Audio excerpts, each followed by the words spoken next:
Yo, what is good, ladies and gentlemen? Is your boy Hexblick right here with you guys with the 1000 subscriber special. Holy damn, that was very quick. Like a week ago we were at 500. What are you guys doing? You're crazy, you guys. Like, holy damn. But yeah, being honest, this isn't really any of me. It's all you guys wanting videos and pretty much different scenarios for a cartoon. So I deliver, I give to the people, and yeah, so this isn't really about me, it's about you guys, and this is kind of my present to you guys for thinking that my stories are cool when they're really not. Like, they're pretty average, being honest. Like, there are a lot of other better what if YouTubers out there, but I guess you like to hear my voice, which I'm glad some people do, because I definitely don't. But anyway, yeah, so I just thank you guys for subscribing. It's really cool, and yeah, I do really appreciate it. But yeah, anyway, so as you can see, this is what if Deku had pretty much Supernova, or had a Supernova Quirk. If you guys are wondering what that is, pretty much it's what if he had a Fire Quirk, but not. So he pretty much has like the power of a star inside of him. You'll figure out later on during the story, probably about halfway through, when I do finally explain the quirk. But yeah, so when I do explain the quirk, you'll find out the full range of his abilities. But it's pretty much what if Deku had a Fire Quirk, but a cooler title and a cooler name, because we gotta be original in here, come on guys. But yeah, so that's how that's kind of gonna work. And yeah, so if you guys do enjoy this part, remember to like and subscribe and all of that jazz. And I want to give a couple of thanks. One, thanks to my boy Crown Fiend. Absolute legend. Like, thank you, bro, for the thumbnail for this. Thank you for helping me figure out what to do for this story. Like, thank you helping me out with all of this. And yeah, thank you for just helping me out over these past couple of days. It's been really cool, and I do kind of thank you for that. And I also want to give a massive thanks to my boy Golden for helping me gonna get through this and getting this far. And yeah, so Golden Falls, Golden whatever you want to call him, thank you, bro, for this. Thank you for helping me out and giving me big pro tips. Really appreciate it. And I also want to give a thanks to my boy Saint. Like, thanks for the music, it's really appreciative, and if you want to go check him out, then that would be really cool for both him and yeah, so it'll be really cool for him because he's got really cool music and I don't really think he's appreciated as much as he should be. But yeah, so that's pretty cool. Hope you guys do really enjoy this part, and yeah, just remember, God is awesome and you guys are too. And let's just get straight into this epic what if. Let's go!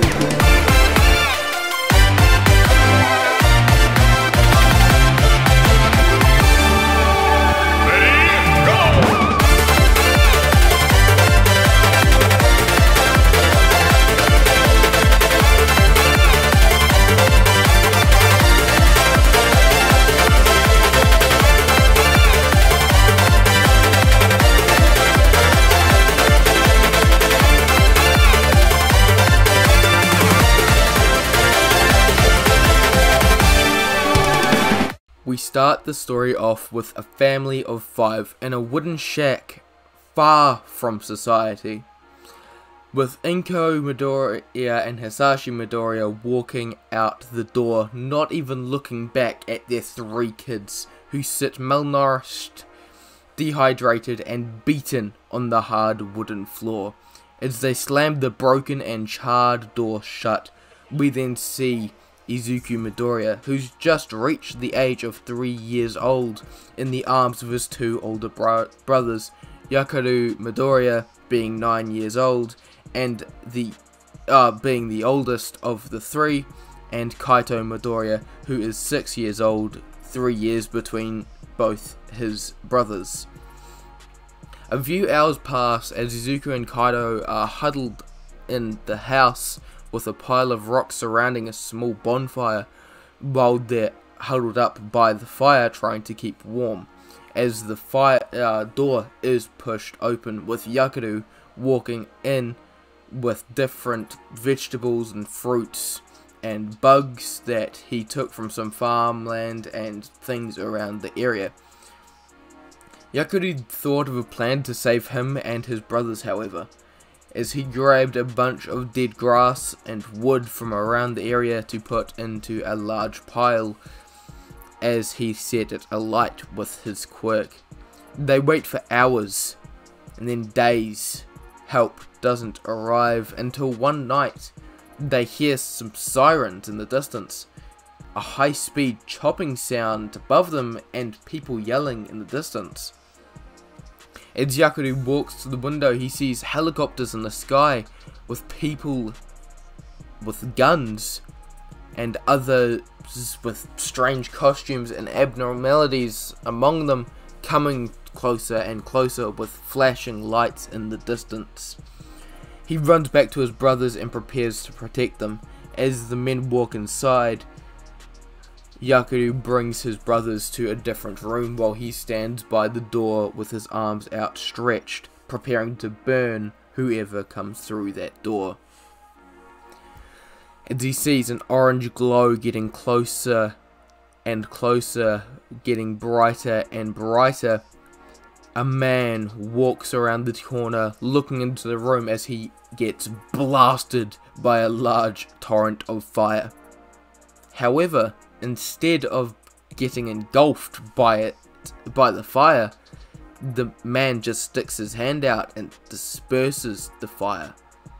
When Deku looks at the man, he sees the man has got some kind of dark blue or black spandex on with orange glow kind of streaks around it and with fire surrounding it, also boasting a large beard made of fire.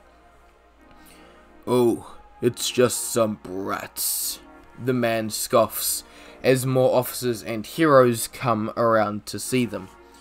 "What do you want to do with them, Endeavor?" asked one of the officers. "Take them back to the precinct. We'll figure out what to do with them after that." As Endeavor orders this, or at Endeavor's orders, a few officers and heroes go towards the younger siblings, the two younger siblings in the corner. "Not so fast!" As they hear this,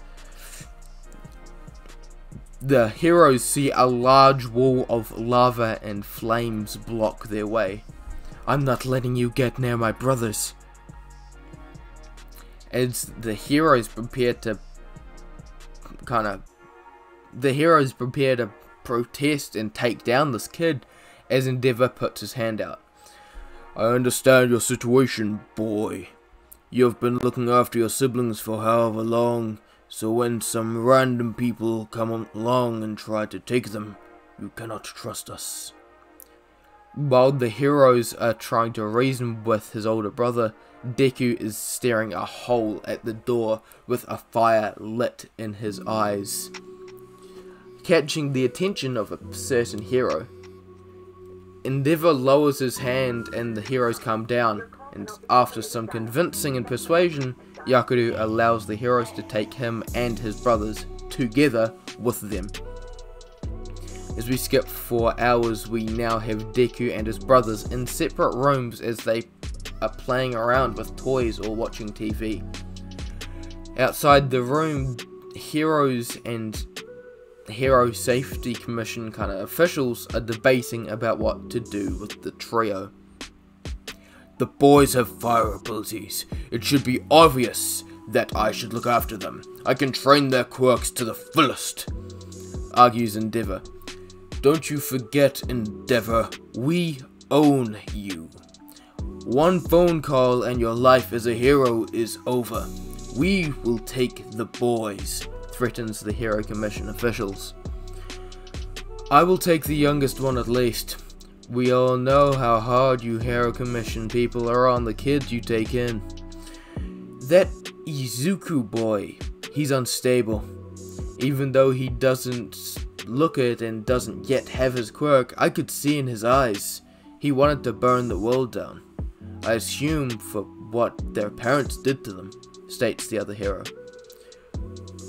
Fine, you take the young one. I seem to have a sort of connection with the older one, and can also control his temper at best. And since you Hero Commission bastards are so persistent on having one of the boys, take the middle one. He seems to be the tamest anyways, replies Endeavor. However, it is crucial that the boys get to see each other, demands the other hero. Alright, once a week the boys will see each other for a few hours, and that is final, unless you want another Nagant situation, Endeavor replies, staring at the officials when saying the last part. The Hero Commission officials agree with these terms as they shake on it with the other heroes, and they sign a form stating the conditions. When they are finished finalizing everything, the door opens in Deku's room as he looks up to see a man covered in gene-like material. Hello Izuku, my name is Best Genist or Tsunagu Hakamada, but you can call me whatever you want. I'm gonna be looking after you for a little bit. Is that okay with you? Looking up at the man, Deku doesn't say a word as he just looks back down at the wooden train and trucks he was playing with as he nods slightly. Getting everything packed up and a few hours of driving, they finally arrive at Best Genist's apartment. They get Deku packed in, buying a few different items and essential things for his room, like a bed, drawers, and different things for him to play with. A few weeks later, Deku and Tsunagu go to the Todoroki household, where they go inside the house, or when they go inside the house, they see Yakuru, Endeavor, and two other kids. One with half white and half red hair who looks around Deku's height, and another who's a little taller than Yakuru with red hair. Izuku and Yakuru meet up again, with Deku meeting Shoto Todoroki, who is his age, as they play around with the two heroes sitting around waiting for the third party. While this is happening, Deku does also meet Toya Todoroki, who seems to be Yakuru's best friend at this house at the moment. As the boys kind of play around with a few hours passing and no sight of the Hero Commission or Kaito. While they're playing around, Yakuru explains to Deku how he got his quirk checked, which Deku thinks is really cool. Like, even though he's quite young, he still thinks that heroes and quirks are kind of cool. As we now flash back to the day Endeavor adopts Yakuru, as he is introduced to the family, Rei, Toya, Fuyumi, Natsuo, and Shoto, as they all get acquainted and get to know each other. As Toya and Yakuru get along immediately, as they just hit it off and they get to know each other, becoming best friends very quickly. The next day, Enji takes Yakuru to the quirk doctor, who then, after a few tests and etc., then explains the boy's quirk. So, Mr. Todoroki, the boy's quirk is quite a peculiar one. We have deemed that the most fitting quirk name for his quirk to be is Molten Blaze. From what we can see here, it seems that his main ability is that he has full pyrokinesis. If he trained the quirk enough, it could match or even surpass your firepower and you in general, Endeavor. He is also able to produce manipulate and teleport short distances with the fire, as well as being able to fly, possibly. He also has magma pyrokinesis, it seems, which is a combination of fire manipulation and magma manipulation. He is able to create, shape, and manipulate combustion and molten substances. He can manipulate not only the properties of fire and magma, but also the very forces behind them, being able to pretty much manipulate and control anything about the magma and the fire, moving them and controlling them at his will. However, the quirk does have a drawback, which is that it can have a large mental strain on the boy if he uses it too much, and control of his quirk is extremely important. Unconscious use of this power could have disastrous consequences, not only hurting himself, but others as well. After they leave from the quirk doctor, they come back home and kind of test out his quirk, getting it trained out and sorted enough for more sorted so that he has a good control over his quirk. Back to the present, after a few hours passing of the kids hanging out and playing and just having a great time, and the adults talking, with Best Jeanist meeting Ray and how they kind of become friends and all of that, and everybody they all get to know each other. Izuku and Jeanist do go back home. This meetup does occur multiple at the times consistently, however with no sign of the Hero Commission completing their end of the bargain, with the two boys not seeing their brother. Time skip to a few weeks after Deku's 4th birthday. Over this time, he starts going to Shoto's preschool, with them hanging out more and making other friends around the area. One day, while Izuku and Shoto are at school, they are approached by some bigger kids, as neither of the boys have unlocked their quirks yet. The older boys start pushing the two boys around, calling them names and harassing them for not having their quirks unlocked yet.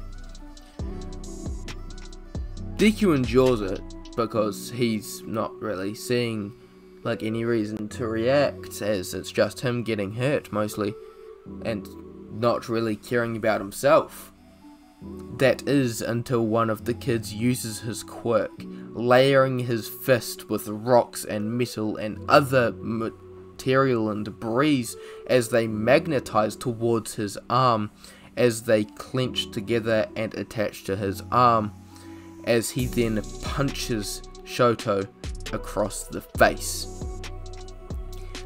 Seeing his best friend get punched in the face triggered something in Deku, as his mind goes a million miles per hour, realizing that his best friend just got hurt, as his eyes start glowing a bright amber color, as they then ignite with flames in them, as he then starts glowing a bright orange before erupting into flames, causing a shockwave to blast out from him, pushing the kids off their feet and burning them and the surrounding area slightly. The kids look at Deku in complete and utter shock, as he just stands there, his body coated in flames, making him look like a human-shaped star. Not even realizing what's happening, Izuku starts walking towards the bullies, with the ground melting and burning underneath him, terrifying the kids, not just the bullies, just the kids all around watching this. While he's approaching them, some of the teachers see what's happening and call out, trying to calm him down. Izuku, It's okay, I'm fine, just calm down, Shoto explains, trying to calm his friend. As he looks over to Shoto, Deku sees him standing, looking away from him. Seeing his friend okay, Deku's flames fade away as he collapses from exhaustion. As Shoto turns around, he then is seen that he has got multiple large gashes and cuts across his left cheek, as there is blood kind of running down his face. During the commotion, one of the teachers called up Best Jeanist's agency and getting through to him, telling him that Deku's quirk has awakened. Hearing this, the hero rushes towards the preschool and arrives about 20 minutes later. When he arrives, he is then led inside by one of the teachers into the teacher's lounge, as he sees Deku sleeping on the couch with a flannel on his head and steam rising from his body, with Shoto sitting on a seat next to him with a large bandage around his head covering up his left eye. After getting a full explanation from both the teachers and Shoto, he takes the two boys home, as Shoto stays there for the next few hours until he's picked up by his mother. Because he awakened his quirk so suddenly and violently, Deku's body heated up very, very quickly and then cooled down just as quickly, giving him a fever, causing him to be bedridden for the next few days, not being able to see anybody apart from his father figure.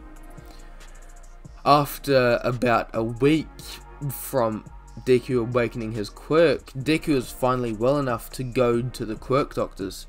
When they arrive, Deku does all the tests necessary as they get him into the room and start practicing with his quirk and figuring out what it does. As we are now with Deku and Best Jeanist while they await the results. Not long after, the quirk doctor comes in and sits down with a file in hand.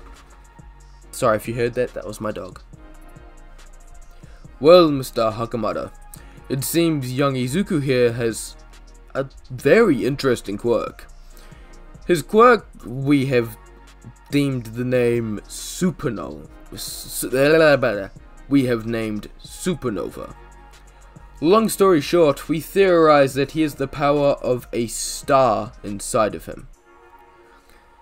He has complete pyrokinesis, being able to create, shape and manipulate fire, about the same degree as his older brother. Also having slight plasmakinesis, solar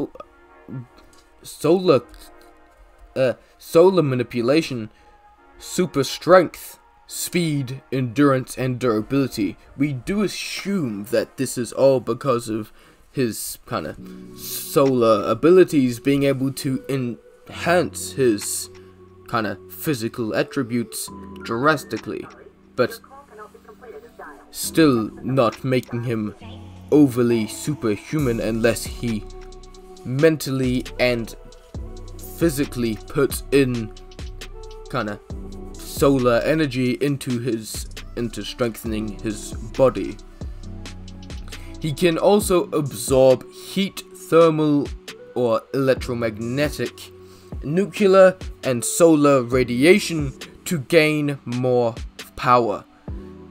However, the drawbacks are extremely horrific if not contained. Izuku has the possibility to scorch the entire planet, if not completely obliterate it, or destroy the sun. This is an extreme case scenario, and it is very unlikely that he will be able to do this, but we do advise extreme caution. Extreme concentration and focus is needed at all times when using his quirk, as if not, catastrophic kind of events could happen. Solar radiation could also leak from his body, which can affect the people surrounding him and possibly hurt or sicken the people around him. So he has to concentrate on keeping all of that in and not exposing too much of it to a person, or else they could get burnt, sick, or possibly die from overexposure.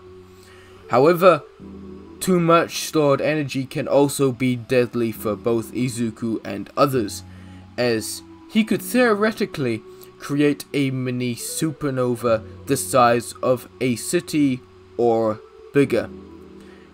He can also possibly get sickened if he absorbs too much nuclear kind of radiation, as he does not have an immunity to that kind of radiation, but he can absorb it for a short burst of power, kind of like sugar for a person.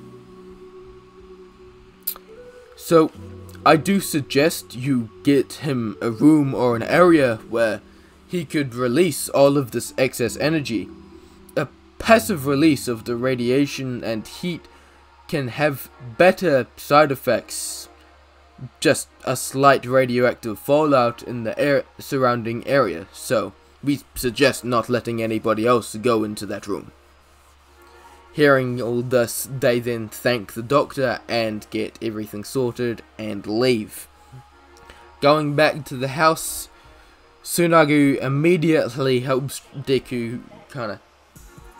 train Deku to get control over his quirk, as he keeps Deku out of school until he's got enough control over his quirk. About a month and a bit, Deku finally has good control over his quirk, so he can go back to school. He is able to fully conceal his solar radiation most of the time and has a basic understanding of his abilities. When he gets back to preschool, everyone is surprised to see him and are slightly scared of him and stay away from him, or kind of back away to make way for him, as everyone's kind of scared. But that is until they hear a kind of loud voice call out, "Hey, Izuku!" As everyone looks over, kind of past Deku and looks over, as they see Shoto running towards them. "Hey, Izuku, how are you? Are you okay? What's your quirk? It seems so cool!" As Izuku looks at Shoto, preparing to answer, he sees he's got a few scars across his cheek. "Where are they? They need to pay for what they did to you." Izuku growls. "Oh, no, I'm fine now. Don't worry about it. And, oh yeah, and the bullies, they're gone too. They left after what you did to them." Shoto explains. "Anyway, are you okay? The last time I saw you, you were asleep in your bed." "Oh, yeah, I'm fine. And my quirk's pretty cool as well." As Deku replies, as he explains the basics of his quirk. "But what about you, Shoto? Have you got your quirk yet?" "Oh yeah, I got my quirk while you were gone. My quirk is so cool, it's half hot and half cold. I can use my mom's side on my right side, or my mom's quirk on my right side, and I can use my dad's quirk on my left side. Cool, right?" Pun. Shoto explains enthusiastically. "Yeah, that's pretty cool, Shoto." As years pass after this incident, as Izuku and Shoto are now 15 years old, as it's their last few days of middle school. Over this time, Shoto has a slightly happier personality around the Season 5 personality, where he's not overly outgoing, but he's still happy to talk to people. But with Deku having a standoff personality, but with a fiery spirit. He's pretty much got a he's pretty much a mixture of both Shoto and Bakugo, being quiet, but if you annoy him or do anything to aggravate him, he will end your life immediately. So, yeah, kinda like that. And the reason being, like, that Deku kinda has this kind of personality is due to his quirk, pretty much. Like, him constantly being concentrated and holding that solar energy in during the day, as it's not comfortable. Like, it's not painful, but it's not comfortable, as he can feel some hot, some burning sensation, or sometimes he does feel a little bit sick if he is holding in too much, or sometimes it does cause him a little bit of sharp pain, so he is very quick to temper. But once he has released his solar energy during this kind of radiation, whether it's solar energy or the other kind of radiation that's around him, he has a much more of a kind of chilled out personality. However, he does passively produce solar radiation, since he literally pretty much has a star inside of him. So he does constantly produce solar radiation, so he has to pretty much get rid of it every 1 or 2 days. So his room at this point, which they have allocated to him, is very hazardous for the average person. And even now, Deku, I mean, he hasn't got any nuclear radiation, because I don't know, like, there's not a lot of nuclear radiation just laying around in the area. So it is mostly just solar or kind of heat, thermonuclear, kind of electromagnetic kind of radiation. So none of it's superly bad. It's bad for another person if you're not Izuku, who can maintain the power of the sun beaming on top of him.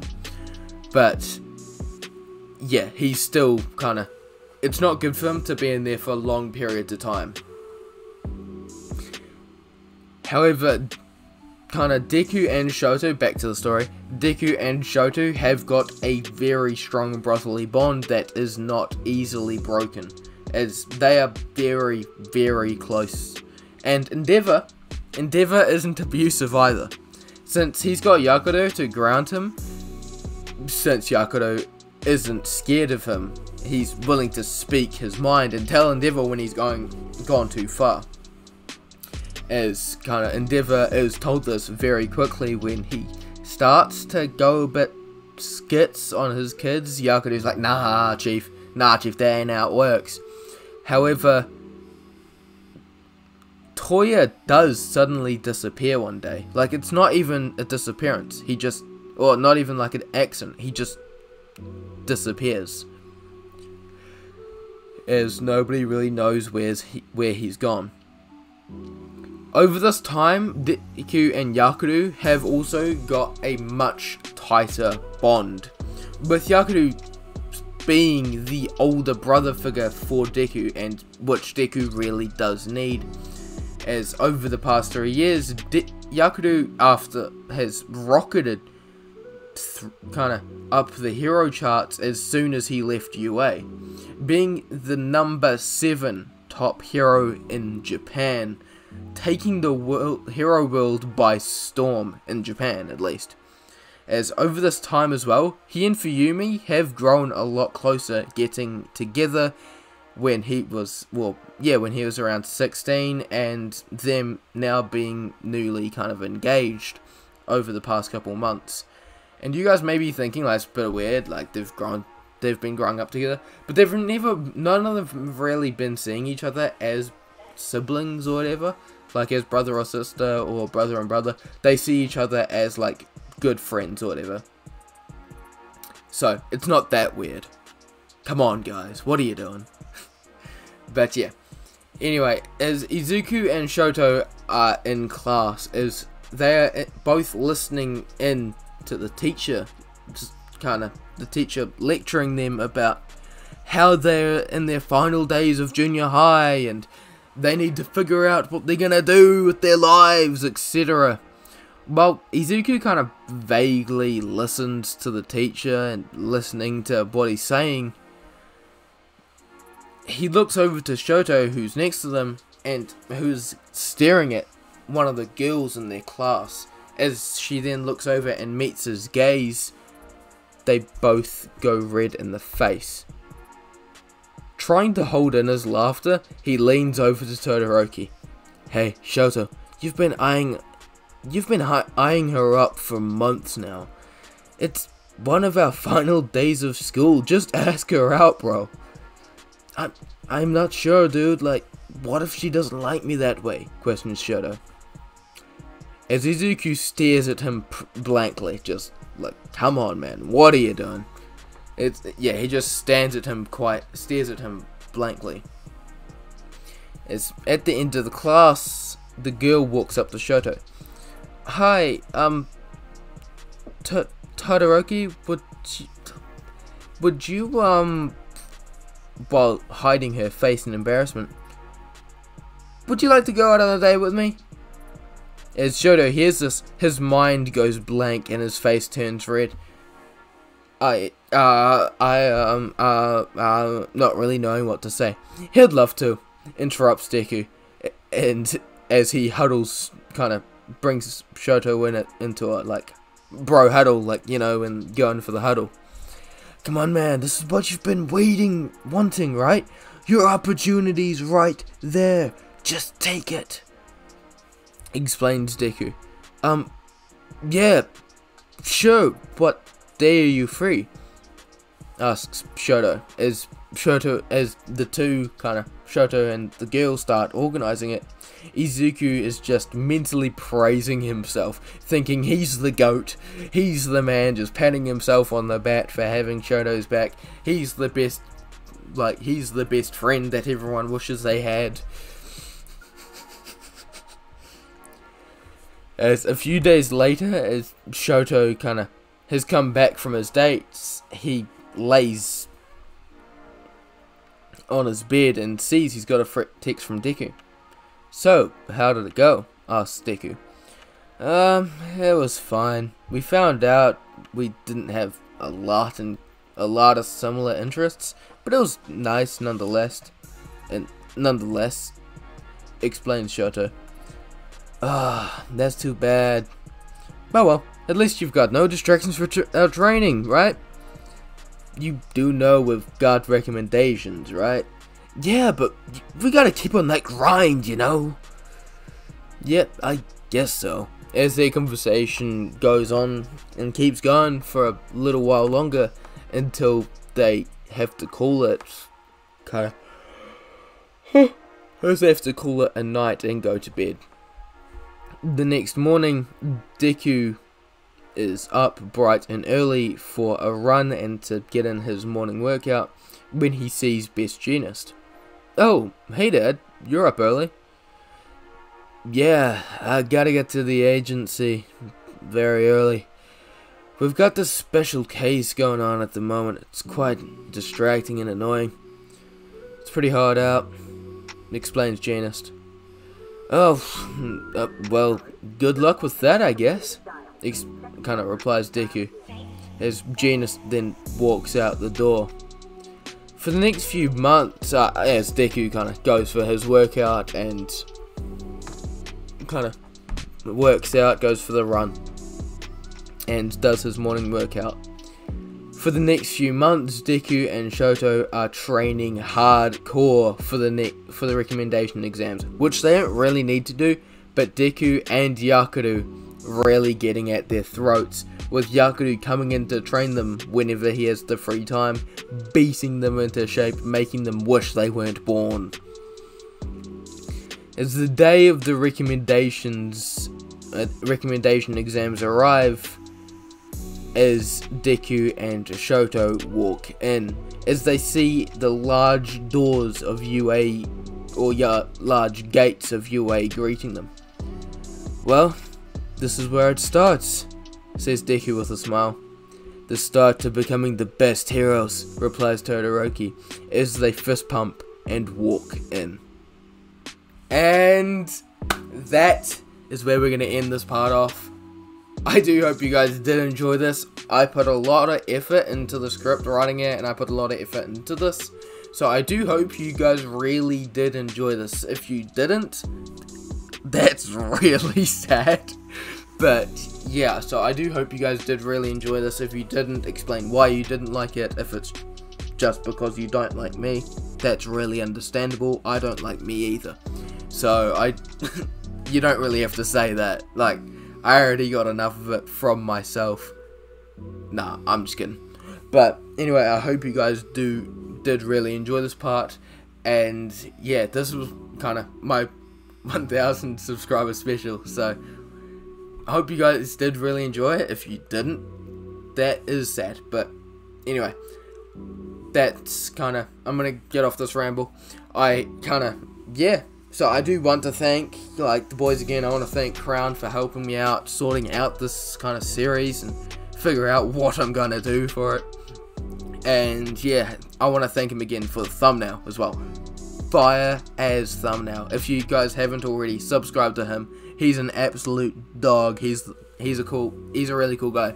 So go subscribe to him. He doesn't really do My Hero Academia what ifs anymore, but he's going to be doing more what ifs upcoming, with some of them being Berserk and other of those seinen animes.